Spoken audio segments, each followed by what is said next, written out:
Get up and get out of here." The sharp command sliced through the still air of first class. Every head turned toward the source of the voice. Linda Matthews, the head flight attendant, her cold eyes and defiant stance blocking the aisle. In front of her sat a black man who did not move, his hand resting calmly on a leather briefcase, his gaze steady and resolute. His name was David Carter. Linda stood tall, arms folded, like a wall deliberately erected to bar his way. At her side, Richard Collins, a white businessman with a diamond-studded watch flashing under the cabin lights, exhaled impatiently, his foot tapping the floor in open irritation. "Seat 2A is mine," he stressed, drawing out each word as if to reinforce his status. David calmly lifted his digital boarding pass, his voice even but firm. "Ma'am, this is my seat, 2A." The pass clearly displayed his name. David Carter. Linda did not bother to check. She snatched it from his hand as though it were a worthless scrap of paper. "Anyone can print a fake ticket," she sneered, tilting her head toward Richard. "This gentleman paid the proper price to sit here. You did not." In that instant, the air in the cabin seemed to congeal. Passengers who had been sipping wine or scrolling laptops froze. A young woman in seat 2B, Emily Parker, lowered her head and quietly opened her phone, switching on live stream. In her mind, the question that millions would soon type across their screens echoed. Have you ever been treated like you didn't deserve to be in the very place you paid to belong? Over the speakers, the captain's voice hummed. "Departure in 20 minutes. Please settle into your seats." But David's seat was being contested in full view of dozens of witnesses and hundreds of raised phones. Linda braced her arms tighter, her body forming a barricade beside 2A. The light glinting off the 15 years of service badge on her chest gave her words the weight of authority. "You are delaying the flight. This is a violation. I am ordering you to vacate the seat immediately." Richard smirked, angling his Rolex so it caught the light. "Finally someone making sense. I can't miss my connection in Chicago because of—" He broke off, but his sneer said the rest. David remained unmoving. Inside his briefcase, his phone buzzed relentlessly. "Board meeting tomorrow. Vote on Delta partnership." He drew a deep breath, never breaking eye contact with Linda.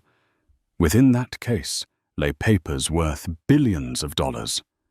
But here, in front of everyone, he was merely a black man daring to sit in the wrong seat. He withdrew a Diamond Elite membership card and set it beside his ticket. His voice dropped, deep and steady. "I have flown Delta as a loyal customer for 10 years. This is my seat." Linda gave it a glance, then flicked her hand dismissively. "Anyone can fake these cards. I have seen plenty."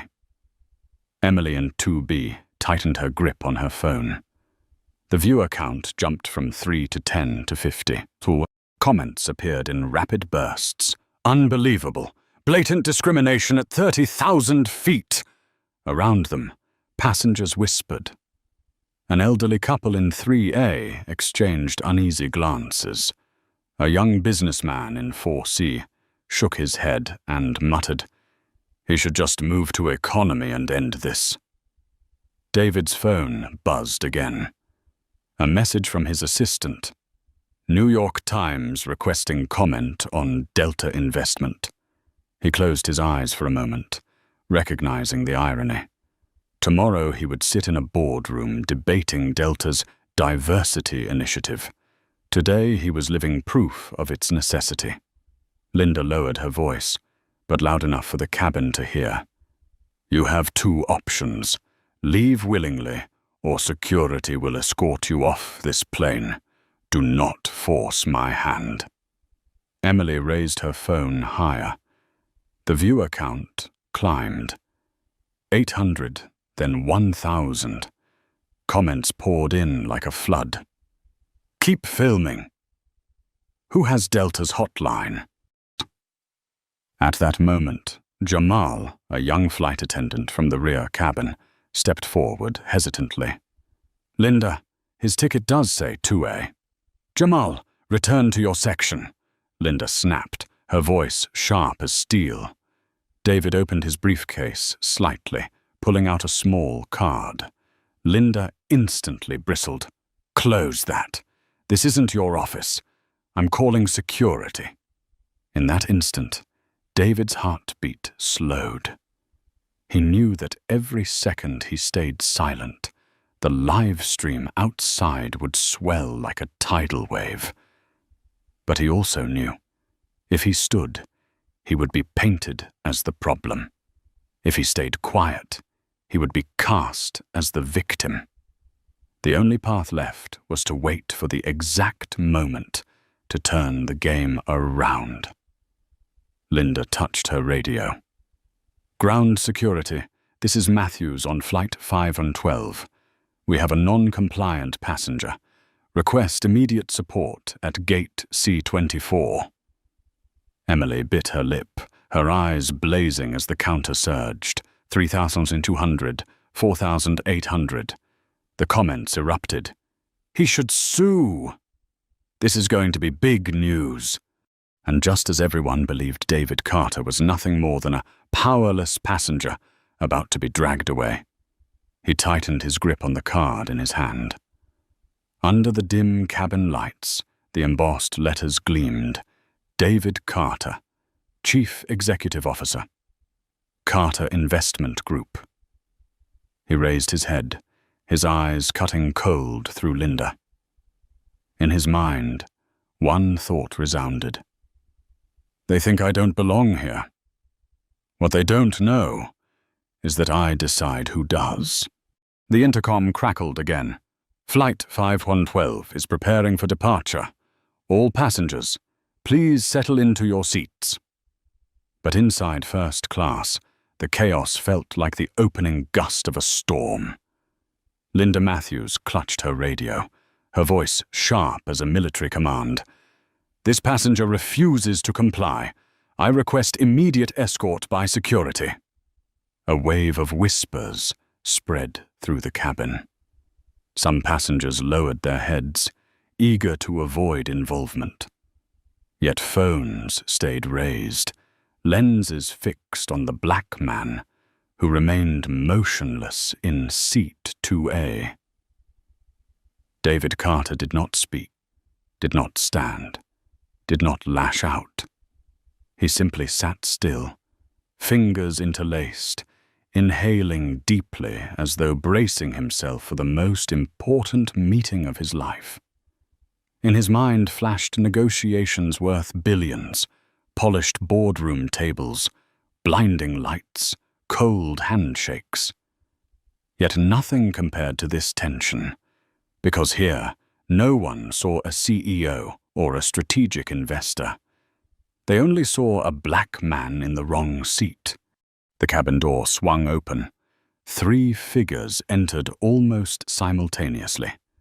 First was Maria Lopez, the 44-year-old chief flight attendant, stern in her immaculate uniform.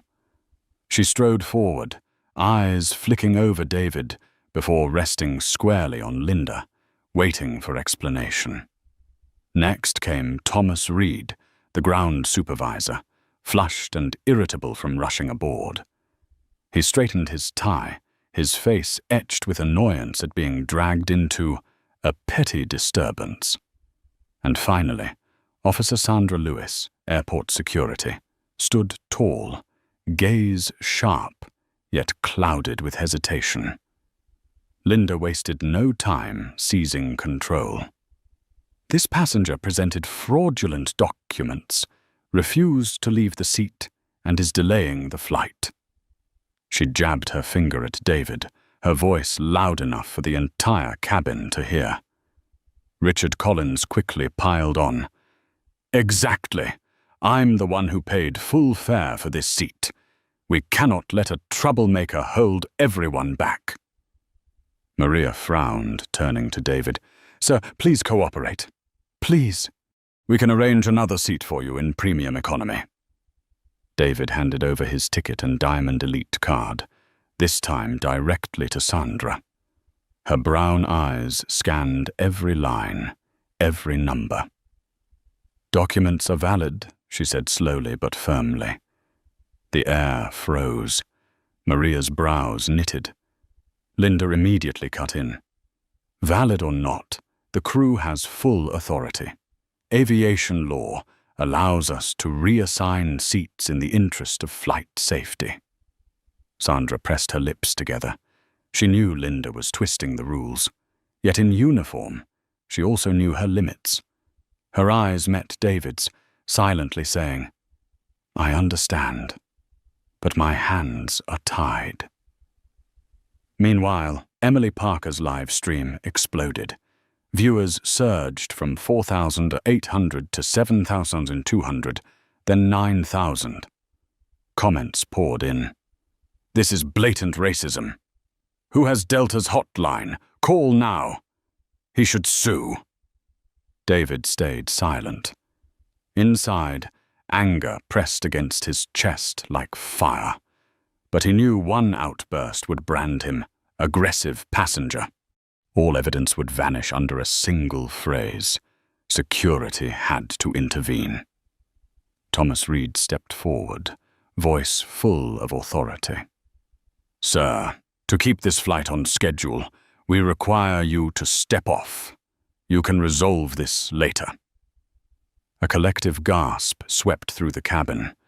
Several passengers objected. This isn't fair, shouted the man in 4C. His papers clearly show 2A, cried the elderly couple in 3A. But Richard Collins only smirked, sinking back into seat 2A, as if preparing to pop open champagne.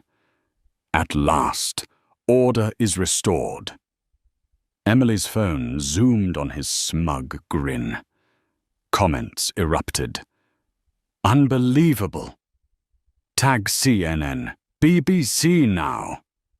Sandra leaned toward David, her voice low enough for only him. Please cooperate. You won't win here. Let me escort you quietly. David lifted his eyes to hers. A fleeting smile crossed his lips, tinged with pain, but carrying a secret no one else knew. He murmured, You're right. Arguing here solves nothing. But they have no idea who they're removing. Slowly he rose. The cabin held its breath at each movement. Linda's smile curled in triumph. Richard muttered, Finally he knows his place. Maria nodded to Thomas to file the report. Non-compliant passenger. But as David picked up his leather briefcase, the cabin light reflected off a card lying exposed on the table. Emily instinctively zoomed in, her camera trembling, but clear enough to reveal the embossed words. David Carter, Chief Executive Officer, Carter Investment Group. Thousands of live stream viewers erupted in comments. Oh my God, he's a CEO! They just kicked out their biggest investor. Craziest plot twist of the year. Sandra froze. Maria's eyes widened in shock. Thomas Reed stared in disbelief. Linda Matthews, who seconds ago wielded absolute power, felt her victorious smile shatter. As for Richard Collins, champagne glass trembling in his hand, foam spilling over, he suddenly realized the seat he had claimed with such smugness belonged to a man powerful enough to bring an entire airline to its knees. David gripped his briefcase and stepped deliberately into the aisle. His voice rang out, not loud but sharp as a blade slicing through the noise. "Before I leave this plane, perhaps you should call your highest authority." The air fell silent. First class, once the sanctuary of the elite, had become the stage for a reckoning no one could have foreseen. The entire first-class cabin held its breath. No one moved. The business card in David Carter's hand was like a live grenade, paralyzing every motion of those who had just dismissed him. Maria Lopez drew a sharp breath. Her eyes flicked from the card to David's face, then down to the polished leather briefcase. Her heart pounded. In that moment, 18 years of airline experience meant nothing, because standing before her was no longer a disruptive passenger. It was the CEO of Carter Investment Group, a name she had seen in financial reports, on magazine covers, even in Delta's internal memos she had skimmed but never truly noticed. Thomas Reed swallowed hard, sweat glistening on his forehead. The name Carter triggered memories of meetings with regional directors. A strategic investor has just acquired a massive stake. Prepare for diversity initiatives. But he had never imagined that man would be sitting right in front of him, caught in a confrontation he himself had foolishly escalated. Linda Matthews was frozen. The radio slipped from her hand and hit the floor with a hollow thud. Her fingers trembled as she tried to pick it up, unable to tear her eyes away from David. All her confidence, authority, and intimidation crumbled in an instant.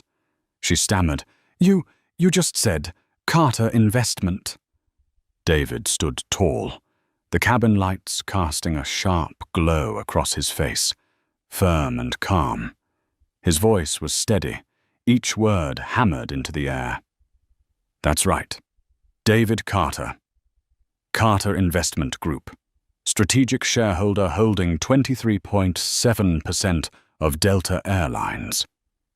Emily Parker, still live streaming, gasped audibly. Her camera shook in her trembling hands. The viewer count leapt. 12,000, 15,000, then 18,000. Comments flooded like a tidal wave. "Oh my God! Plot twist! They just insulted their own boss. This is $1 billion scandal." Richard Collins shot up from seat 2A, as though jolted by electricity. His champagne glass slipped from his hand, shattering against the carpet, liquid spreading in a dark stain.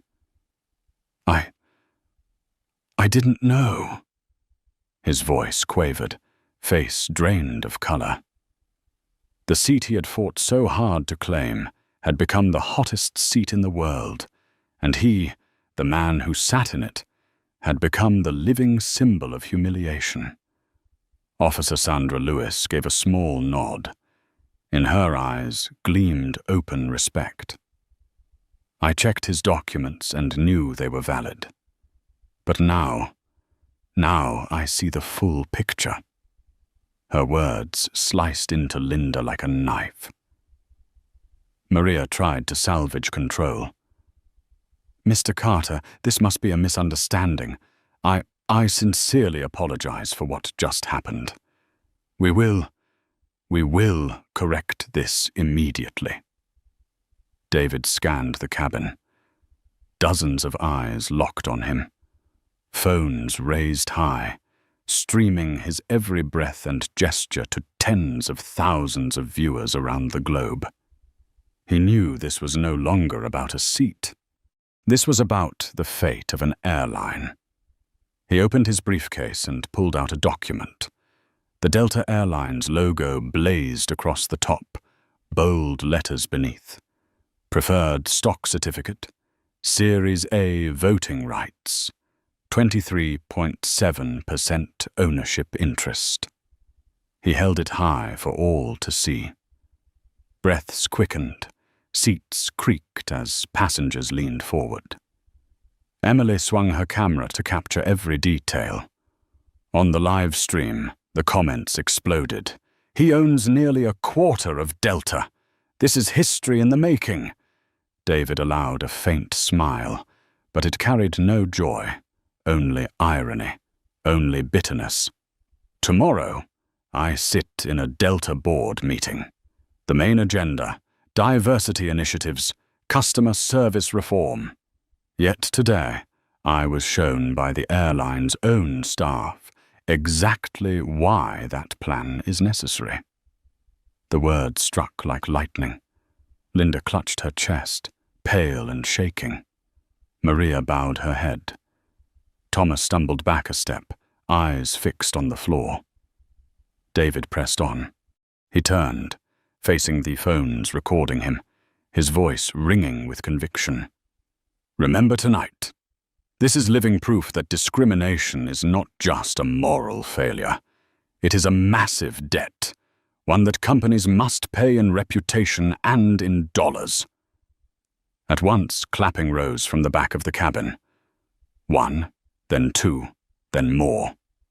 The elderly couple in 3A stood, applauding fiercely. The man in 4C shouted, "He's right!" Soon, the entire cabin erupted in applause, drowning out the shallow breaths of those just exposed. Richard Collins kept his head bowed, searching for escape where none existed. From the live stream came the echo of his own words. "Some people need to learn their place." The same arrogant line he had uttered moments ago, now clipped and shared thousands of times online as undeniable evidence of his disgrace. David's gaze bore into him, cold as steel. "You're right, Richard. Some people do need to learn their place. And tonight, that lesson starts here." The livestream count surged past 20,000. Major news outlets began lifting clips even before the video ended. #flight discrimination and #Delta scandal flooded Twitter, TikTok, Instagram. In the cabin, Linda stood petrified. For the first time in 15 years, she realized all the power she once believed in, uniform, seniority, authority, had become meaningless. Before her stood another kind of power, the power of capital, of equity, of a voice in the boardroom. David placed the document back into his briefcase, raised his head, his voice low but resonant as a sentence pronounced. "This flight has not yet taken off, but the truth has already flown across the world, and the consequences will land on Delta Airlines within hours." The air in the first-class cabin grew thick, as if every trace of oxygen had been drained away. Every gaze, every phone held aloft was fixed on David Carter. He was no longer a disruptive passenger. He had turned seat 2A into a multi-million-dollar boardroom, where each word weighed heavier than steel. Maria Lopez trembled as she adjusted her scarf, her voice catching. "Mr. Carter, we can fix this immediately. Please allow us to make it right." David looked at her, his eyes cold, then turned to Thomas Reed, the man who had just ordered him removed from the plane. "Fix it?" he said, each word sharp. "This mistake is not about a seat. It is about the entire system." The sentence cut through the air like a blade. Thomas swallowed hard, trying to maintain his composure, but his hand clenched tighter around the folder under his arm. Echoes of financial reports and warnings from legal counsel, which he had once brushed aside, now thundered in his head. If this spread, if Carter truly held 23.7%.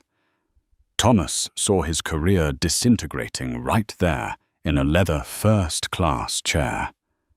Linda Matthews stood frozen, her body burning as though set aflame.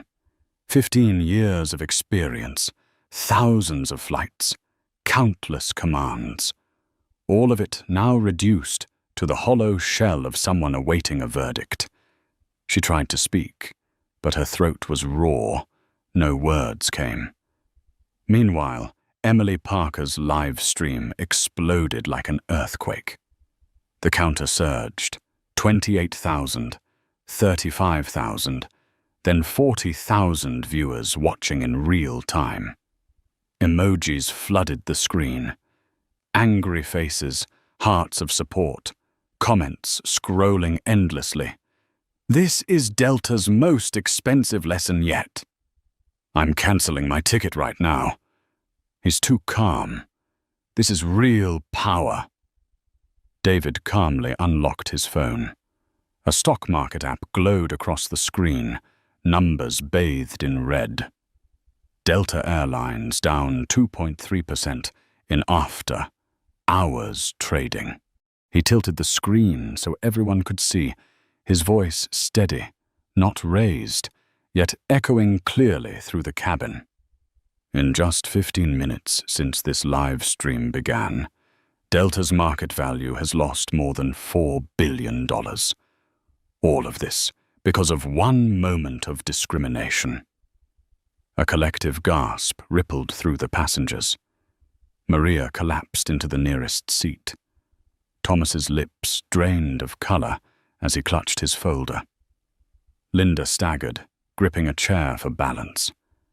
David continued, his voice firm, each sentence like a hammer striking.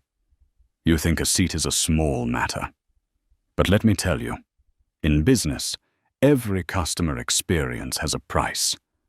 And this mistake has already been priced by the market. Officer Sandra Lewis stood silently, her eyes reflecting the weight of the moment. She realized this was no longer a dispute over seating. This was a public trial, with evidence captured on phones and judgment handed down by millions of eyes watching live. From the rows behind, whispers spread. A young businessman flipped open his laptop and pulled up Bloomberg. The headline was already there. Delta Airlines faces PR crisis. Live stream of black passenger forced from seat goes global.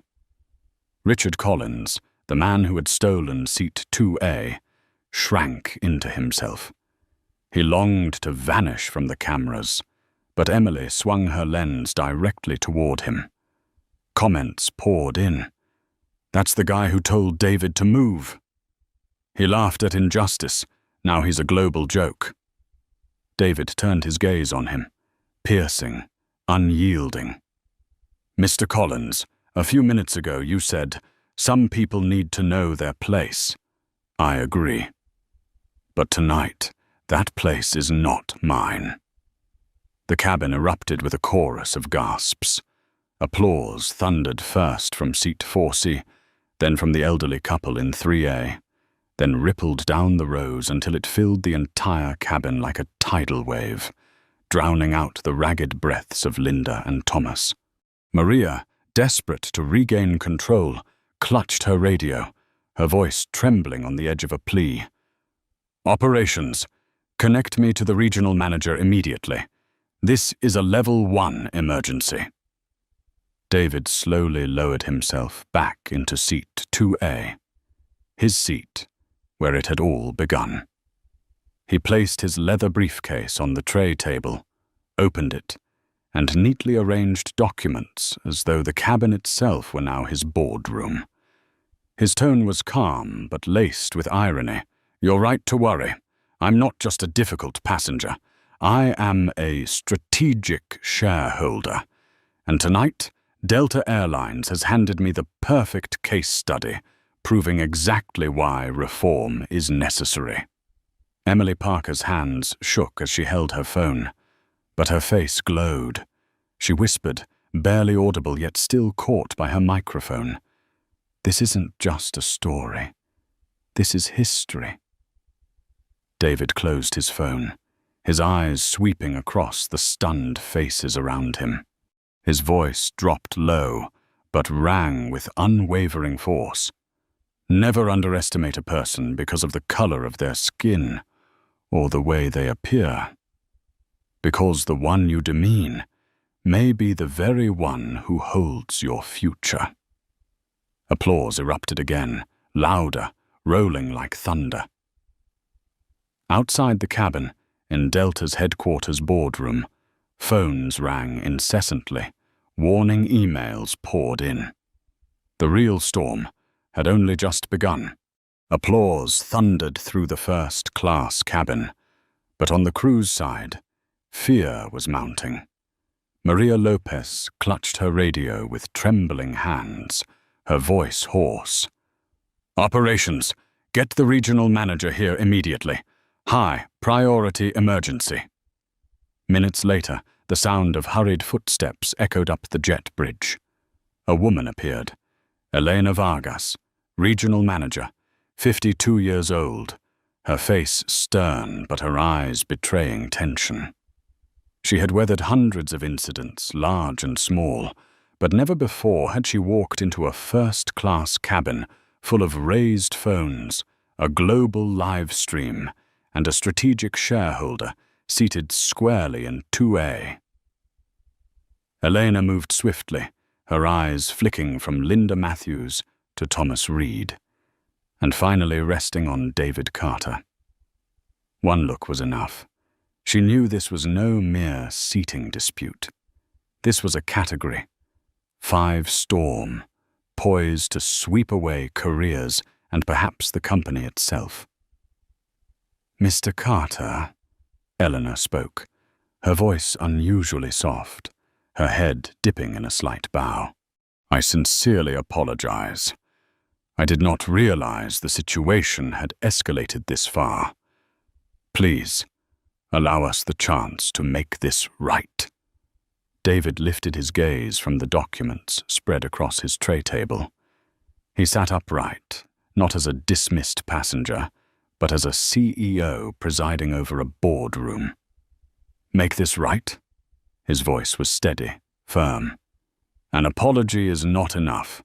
Delta Airlines has shown the world that the problem is not one person, but the system, and the system must be rewritten." Emily Parker angled her phone, breath quickening with anticipation.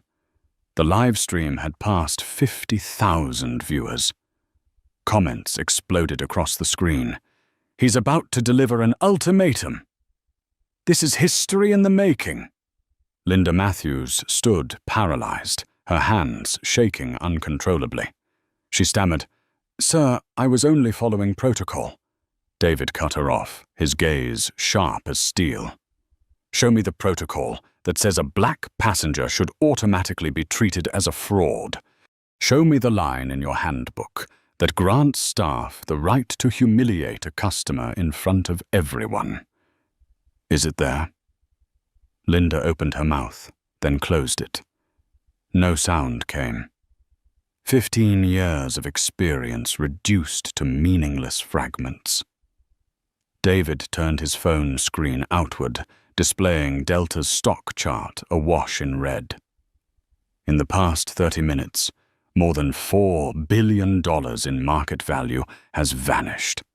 If this continues, that number will double. Let me be clear. Delta is not just losing money.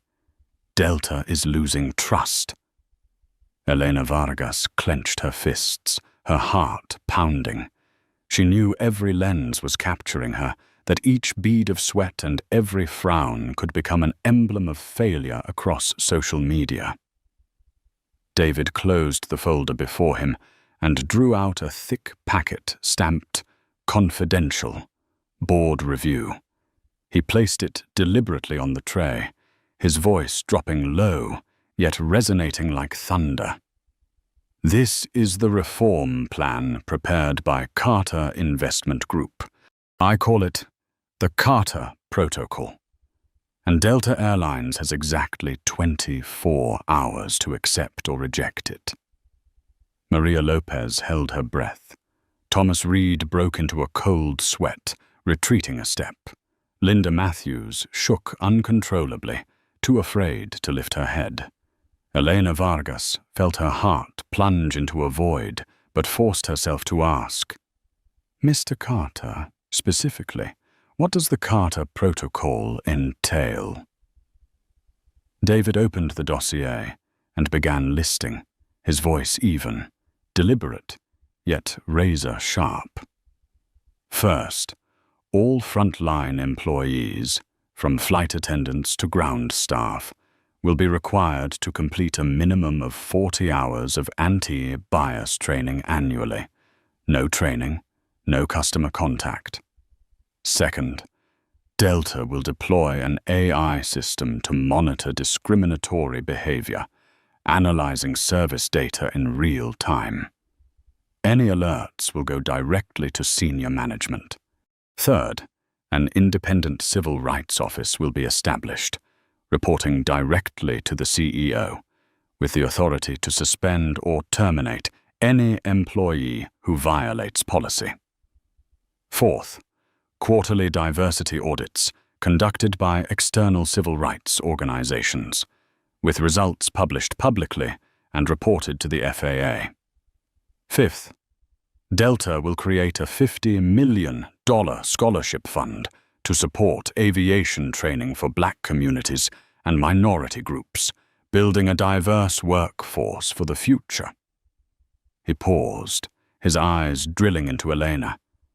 First-year cost, $165 million.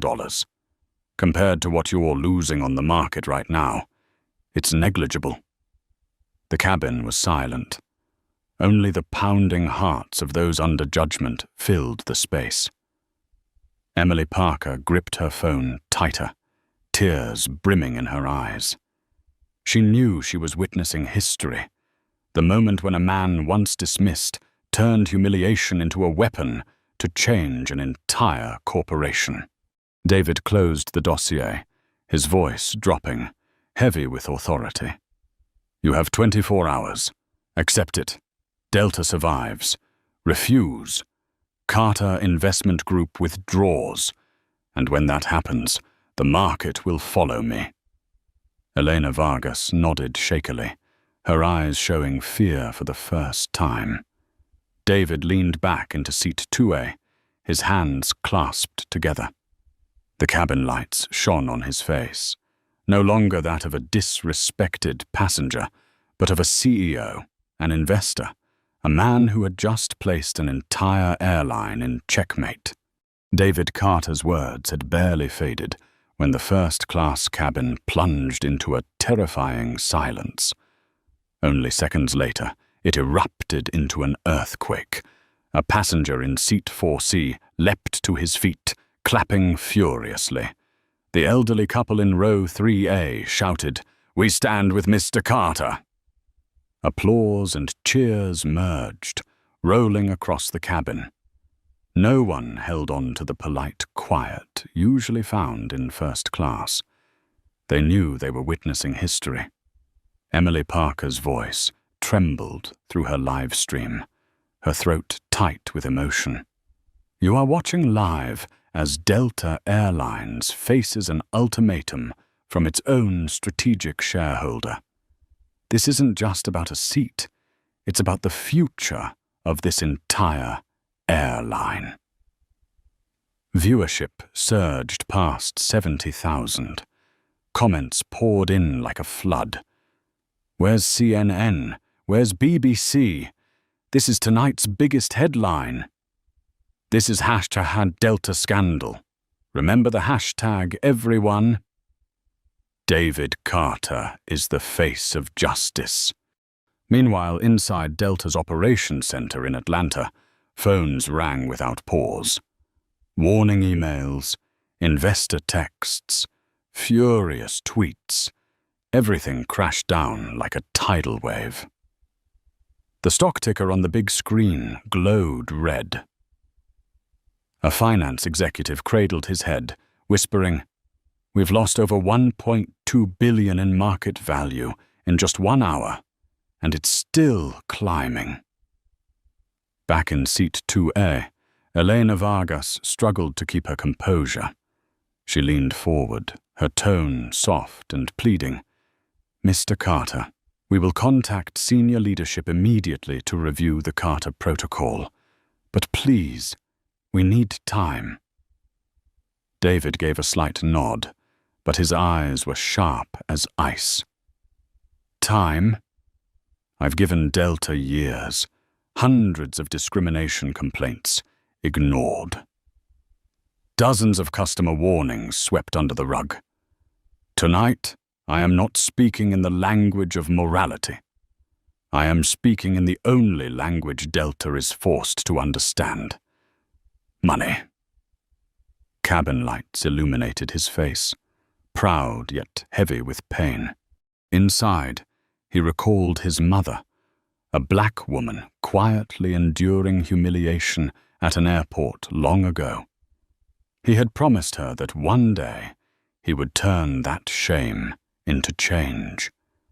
Tonight, that promise was real. Linda Matthews stood pressed against the corner of the cabin, her face drained of all color. Her ears rang with the roar of applause, with the chatter pouring from passengers' phones. She realized her 15-year career, the authority that once made travelers fear her, had collapsed into ashes.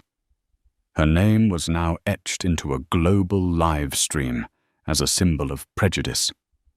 Thomas Reed was drenched in cold sweat.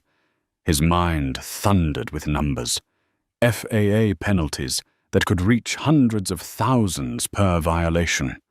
He knew if the Carter Protocol was enacted, he, the man who signed the report calling Carter uncooperative, would be the first to fall.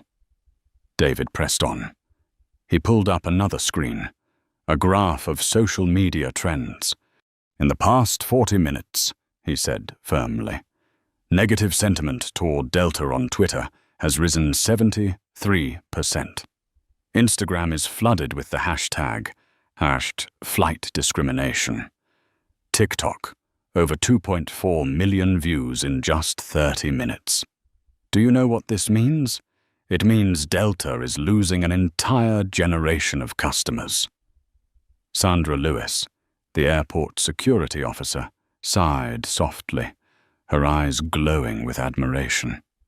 She whispered, just loud enough for David to hear, "Mr. Carter, you just turned a moment of humiliation into a weapon that forced an entire system to change. I've never seen anyone do that." David gave her a slight nod, his gaze softening for a heartbeat. He replied quietly, "Justice isn't only in the courtroom. It lives in the wallets of those who think they can belittle us." Emily Parker zoomed in on his face, her tears glistening. The live stream hit 90,000 viewers. On Twitter, reporters from CNN, NBC, Fox News were already quoting him live. The story was spreading worldwide, even before the flight left the ground. Richard Collins, the man who had stolen seat 2A, slumped into an auxiliary seat, his face pale as chalk. He tried to shield himself from the cameras, but it was too late. Comments slammed across the live stream. "That's the guy who said, 'Know your place.' His career is finished." David leaned back, his voice steady and commanding. "This is no longer about me. This is a message to every company.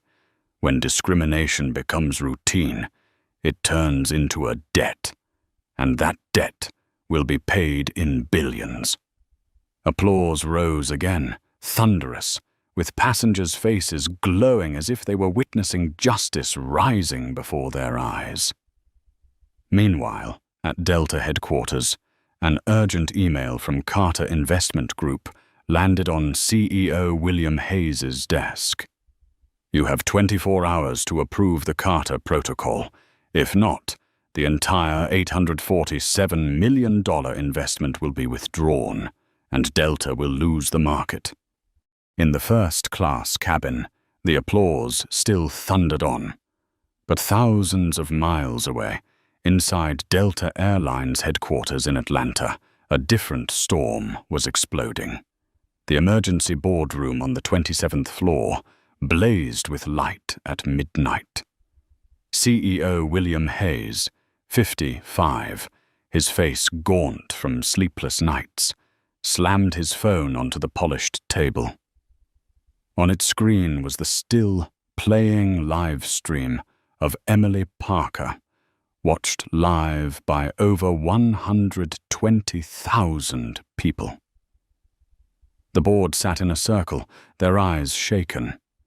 No one had imagined that what began as a seat dispute would turn into a global public relations disaster. Hayes roared, his voice hoarse and raw. "This is no longer a passenger incident. This is a fight for survival." The CFO trembled, clutching a report. "Sir, the stock is down 11% in after-hours trading. We've lost more than $1.2 billion in market value. And if Carter Investment Group pulls out, that number will quadruple." An HR director interjected, "We need to fire Linda Matthews immediately. She has destroyed the company's image." "Just Linda?" another voice retorted. Thomas Reed signed the order to remove Carter from the flight. Maria Lopez stood by in silence. "The entire system is implicated. How do we explain that to the public?" Hayes held his head in his hands. He knew that decisions no longer belonged to him. Power had shifted to David Carter, the man who held 23.7% of the stock, and more importantly, the heart of public opinion. Meanwhile, on Flight 512, David sat calmly in seat 2A, as if attending a scheduled board meeting.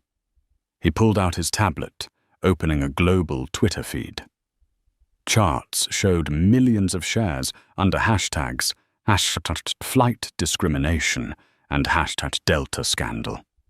Major outlets like CNN, the New York Times, and the BBC were reporting live. Emily Parker, still live streaming, whispered breathlessly, "Ladies and gentlemen, I've just received word. Delta Airlines has convened an emergency meeting.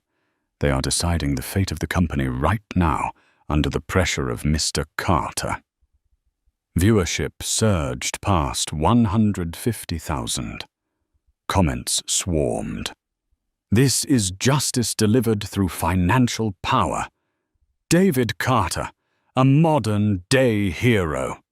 The end of discrimination in San the Suez begins here." Linda Matthews kept her head down, cold sweat running along her temple. She knew this live stream had branded her forever as the face of prejudice to the world. No matter what Delta did, her career was over. Thomas Reed tried to edge closer to David, his voice breaking.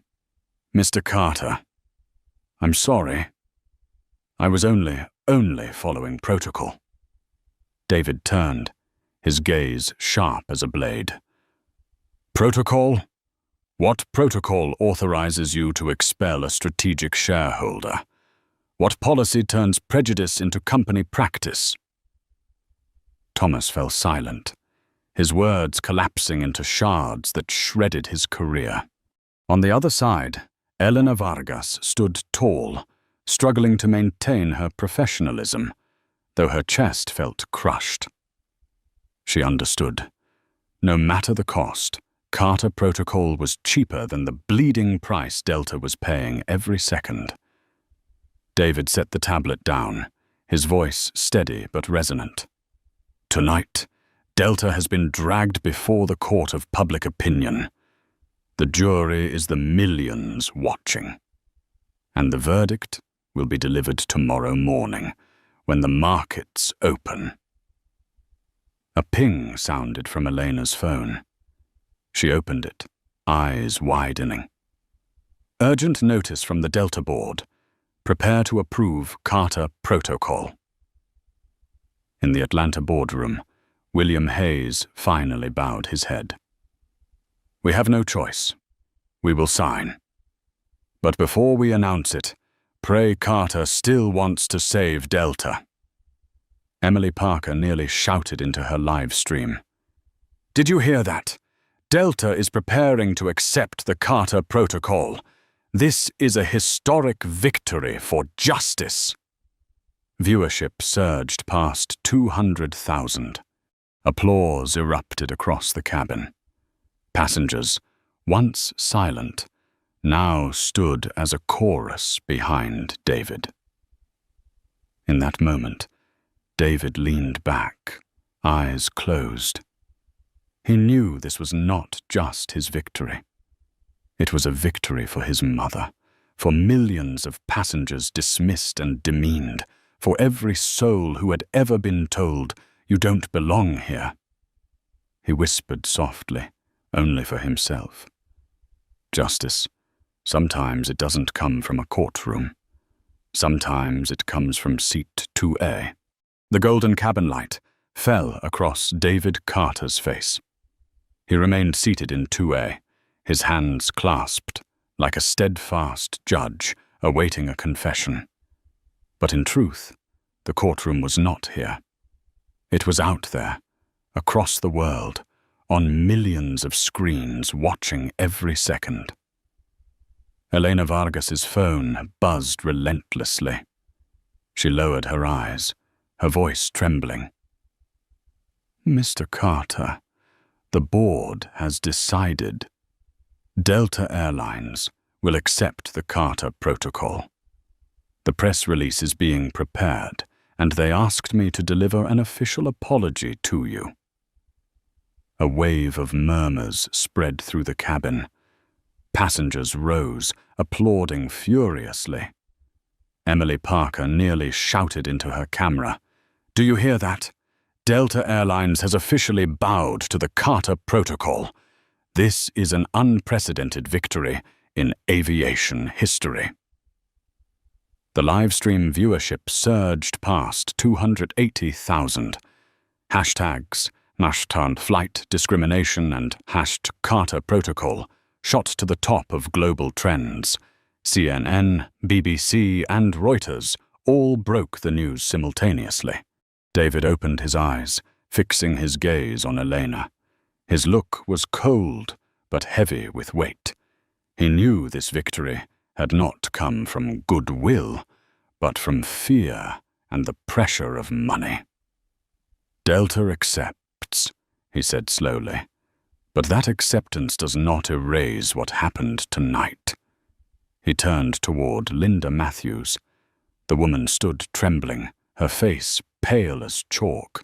Her eyes were bloodshot, lips quivering. Mr. Carter, I was only acting out of habit. I never meant to.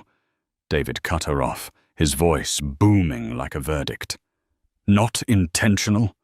And how many people have been humiliated by that same habit? How many passengers walked away in silence, carrying shame, while Delta continued to disregard them? No, Mrs. Matthews, this is not the fault of a single moment. This is a chain of behavior stretching years, and you are its face.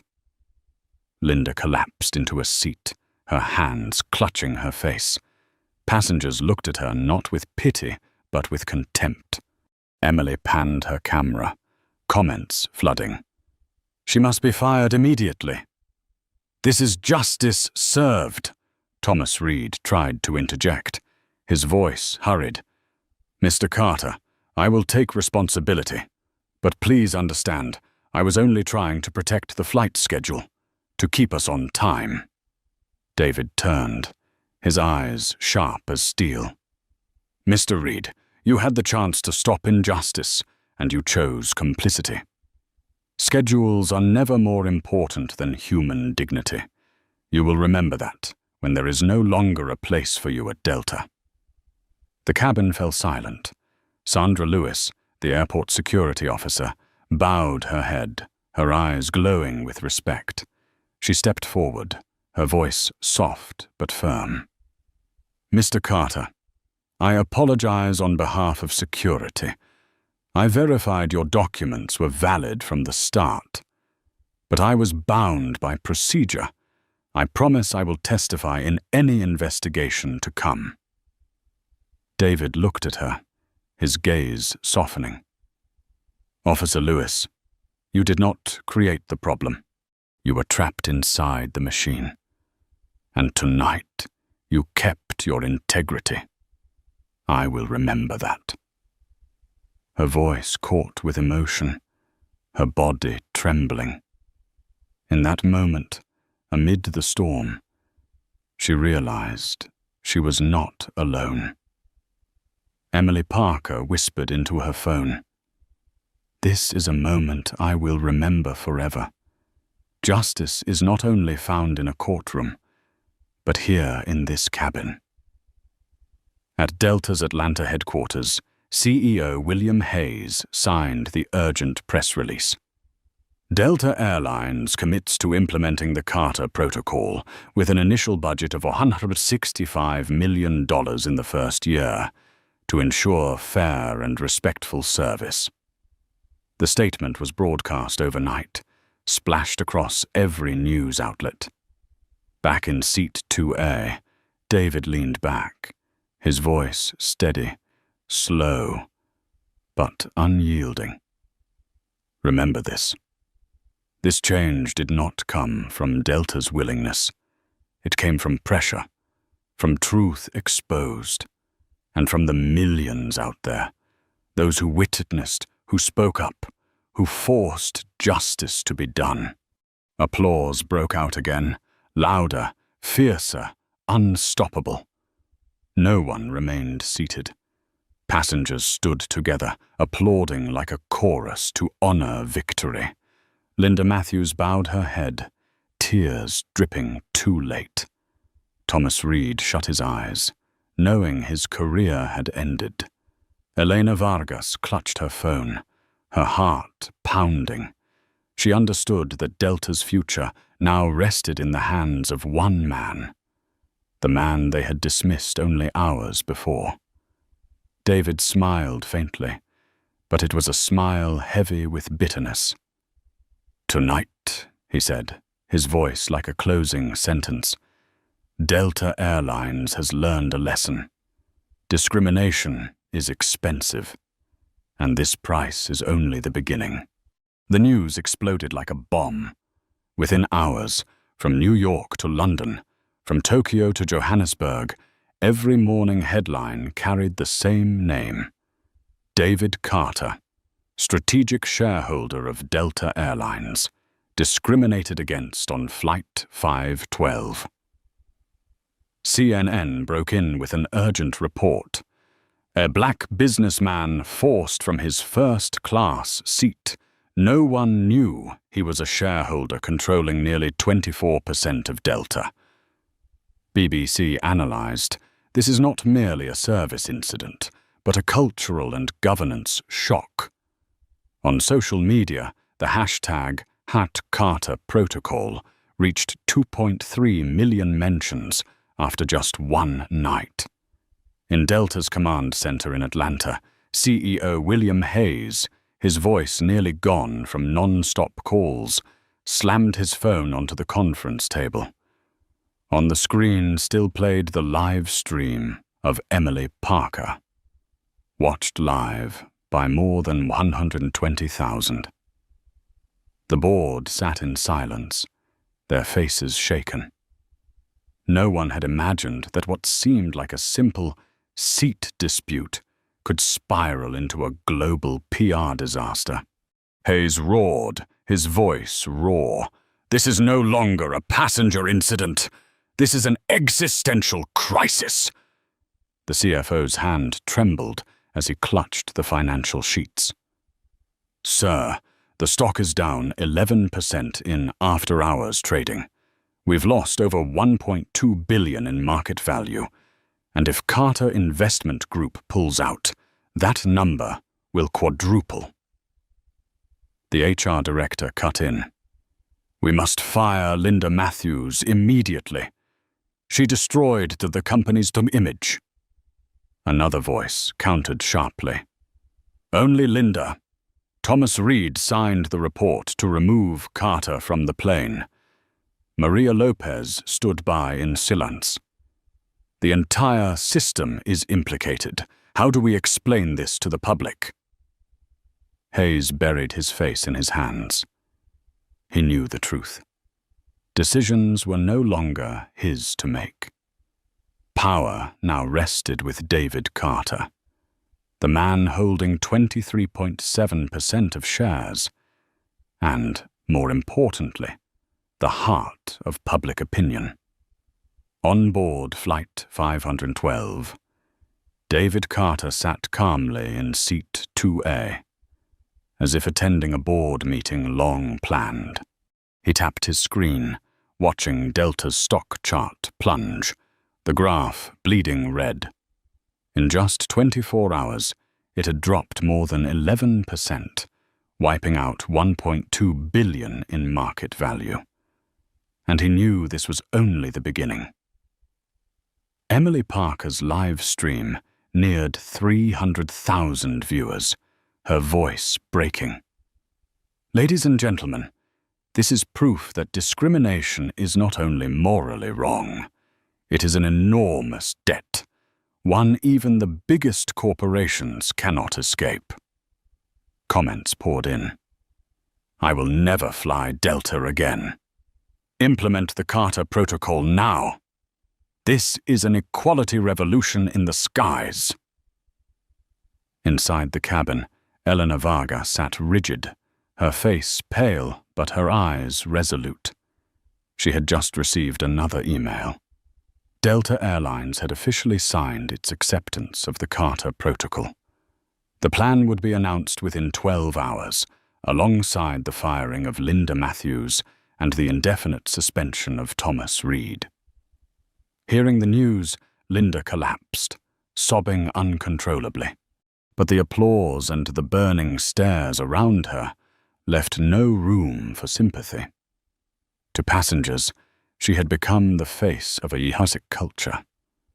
Thomas Reed sat hollow, eyed, silent. He knew his career was not only over.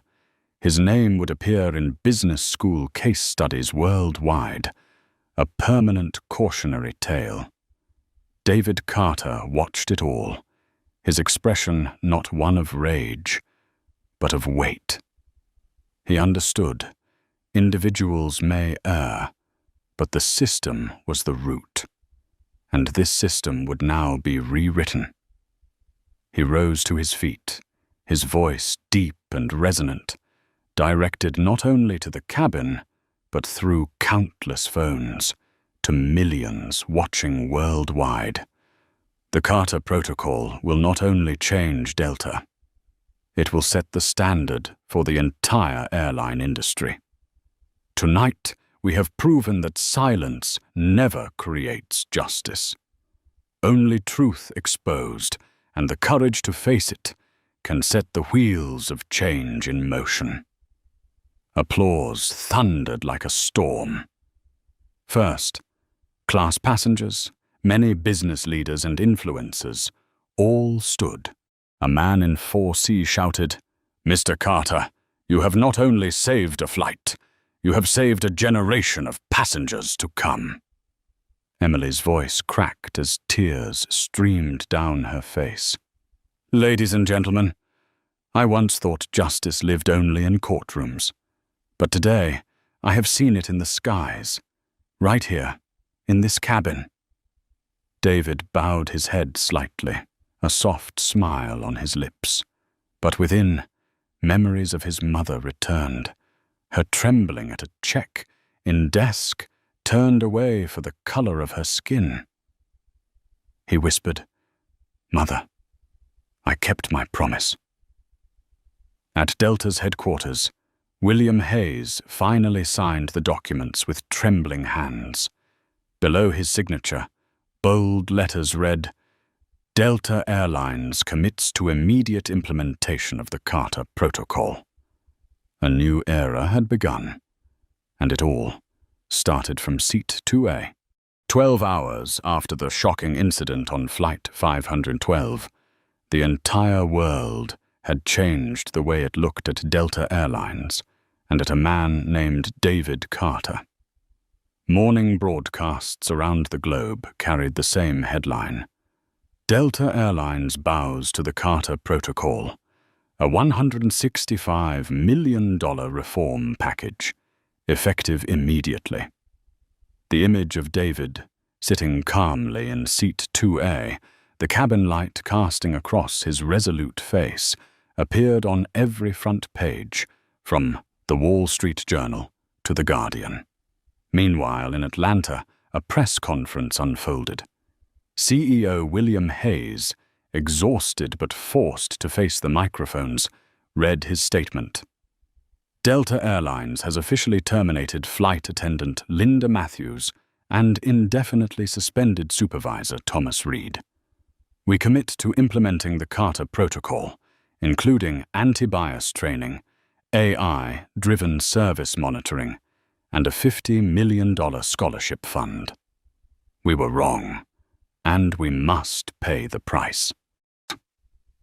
The apology rang out, but for millions, what mattered was not the words, it was real change. Emily Parker, the passenger who had held her phone through the night, suddenly became the face of justice on social media. She was invited to interviews by CNN and BBC, and even offered a book deal. Yet in her heart, the image etched deepest was still the moment David rose in seat 2A and turned to the tables with nothing but a business card. Sandra Lewis, the security officer, was awarded a special commendation for maintaining professionalism amid the storm. Her words, "I will testify for the truth," became a slogan for new training programs. As for Richard Collins, the man who gloated while stealing the seat, he vanished from public life. His consulting contracts were cut. His infamous remark, "Some people need to know their place," became a textbook example in business schools of how arrogance can destroy a brand. And Linda Matthews, her name appeared in every report as the face of discrimination. A 15th-year career collapsed in a single night. But history sometimes needs a symbol, a reminder that no act, however small it may seem, escapes the light of truth. The Carter Protocol began rolling out. Tens of thousands of Delta employees sat in training rooms, forced to watch the very video of Linda humiliating David. Every frown, every awkward silence became a living lesson. AI systems were installed across airports, recording every interaction between staff and passengers. The $50 million scholarship fund opened applications, offering opportunities to young people who once thought aviation was not a world for them. And it was not just Delta. The entire airline industry trembled. United, American, and Southwest immediately announced similar reforms to avoid becoming the next target. The FAA issued new guidelines. All incidents of discrimination must be reported within 24 hours. The United States Congress convened a special hearing, inviting David Carter as a witness. Standing tall before the chamber, his deep voice echoed, "Discrimination is not only immoral, it is a financial risk, a time bomb that can erase billions in a single night. I am not here to complain. I am here to prove that justice and profit are not enemies. They reinforce one another.